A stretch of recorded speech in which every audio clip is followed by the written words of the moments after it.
hello student এই ভিডিওত লৈ আইছো অসম জাতীয় বিদ্যালয় পাঠ্যপুথিৰ এনুৱেল এক্সাম 2026 বৰ্ষৰ ক্লাস 8 ৰ মেথছৰ কুৱেশ্যন পেপাৰখন ইয়াত থকা এক নম্বৰীয়া কুৱেশ্যনসমূহ সমাধান কৰিম ভিডিওটো প্ৰথমৰ পৰা শেষলৈকে চাই থাকিবা প্ৰথমবাৰৰ বাবে চেনেললৈ আহিলে চেনেলটো সাবস্ক্ৰাইব কৰি লবা ফাৰ্ষ্টৰ এ নম্বৰটো চোৱা এখৰ প্ৰতিক্ৰম লিখা এখৰ প্ৰতিক্ৰম হৈছে 1/100 নেক্সট সকলোবোৰ পৰিমেয় সংখ্যাই অখণ্ড সংখ্যা হয়নে এটো কি অসত্য এটো অসত্য তাৰপিছত এটা যুগ্ম পূৰ্ণবৰ্গ সংখ্যাৰ বৰ্গমূল যুগ্ম সত্য নে অসত্য এটো হ'বগৈ সত্য তাৰপিছত একৰ বৰ্গমূল কিমান একৰ বৰ্গমূল হৈছে একেই তাৰপিছত 3 তাৰপিছত 1003 root 1000 is equal to what 0.003 সুঙা আকৃতিটো দ্বিমাত্ৰিক নে ত্ৰিমাত্ৰিক সুঙা আকৃতিটো হৈছে এটা ত্ৰিমাত্ৰিক তাৰপিছত 37800.35 সংখ্যাটো প্ৰামাণিক ৰূপত লিখিব লাগে এটো প্ৰামাণিক ৰূপত লিখিলে 3.7800 into 10 to the power 4 এটো প্ৰামাণিক ৰূপক হ'ব তাৰপিছত ঘন বা ঘনফল কাক বোলে এটো লিখিব লাগে নেক্সট খালি ঠাই পূৰণ কৰা খালি ঠাইত কি হ'ব 361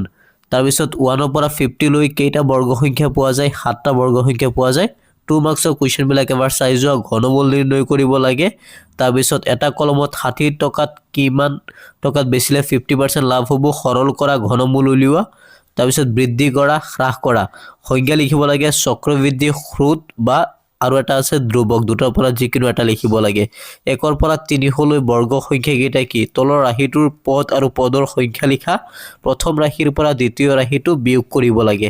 তাৰপিছত যিকোনো পাঁচটা কুৱেশ্যন লিখিব লাগে 50 মাৰ্কস তলৰ পদবোৰৰ যোগফল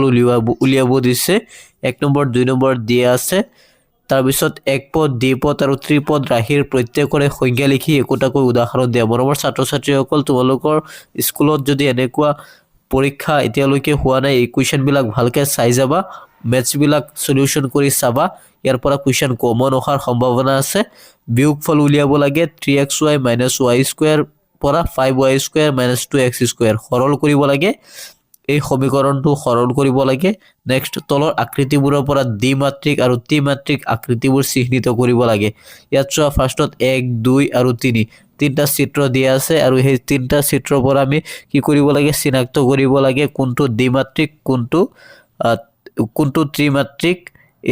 এইখিনি চিনাক্ত কৰিব লাগে তাৰ পিছত আমি নেক্সটলৈ আগবাঢ়িছো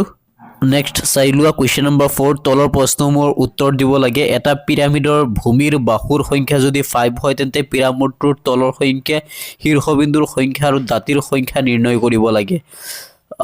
5 মাৰ্কছৰ তাৰ পিছত তলৰ সংখ্যাসমূহৰ আদৰ্শ ৰূপত প্ৰকাশ কৰিব লাগে এই সংখ্যাটো কি কৰিব লাগে আদৰ্শ ৰূপত প্ৰকাশ কৰিব লাগে তাৰ পিছত 14খন কিতাপৰ দাম 336 টকা তেনেকুৱা 25খন কিতাপৰ দাম কিমান হ'ব 27টা কলমৰ দাম 216 টকা বিশ্বজিত 128 টকাৰে কিমানটা কলম কিনিব x আৰু y প্ৰত্যক্ষ সমানুপাতিক থাকিলে তলৰ তালিকাবোৰ পূৰ কৰা এই কুৱেশ্যন বিলাকৰ পৰাই কুৱেশ্যন কমন পৰিব পাৰে তাৰ পিছত তলৰ যিকোনো তিনটা প্ৰশ্নৰ উত্তৰ 15 মাৰ্কস চাৰিজনী ছোৱালীয়ে 15 দিনত 6 পৃষ্ঠা টাইপ কৰিব পাৰে তেন্তে পাঁচজনী ছোৱালীয়ে 10 দিনত কিমান পৃষ্ঠা টাইপ কৰিব পাৰিব উৎপাদক বিশ্লেষণ কৰিব লাগে তাৰ পিছত সি নম্বৰত x = 3 y = 2 হলে তলৰ ৰাশিটোৰ মান নিৰ্ণয় কৰিব লাগে সুদ বছৰি গণনা কৰিলে বছৰি 4% সুতৰ হাৰত 10000 টকাৰ 2 বছৰৰ সমৃদ্ধি মূল আৰু মিশ্ৰ সুদ নিৰ্ণয় কৰিব লাগে বছৰি 10% হাৰে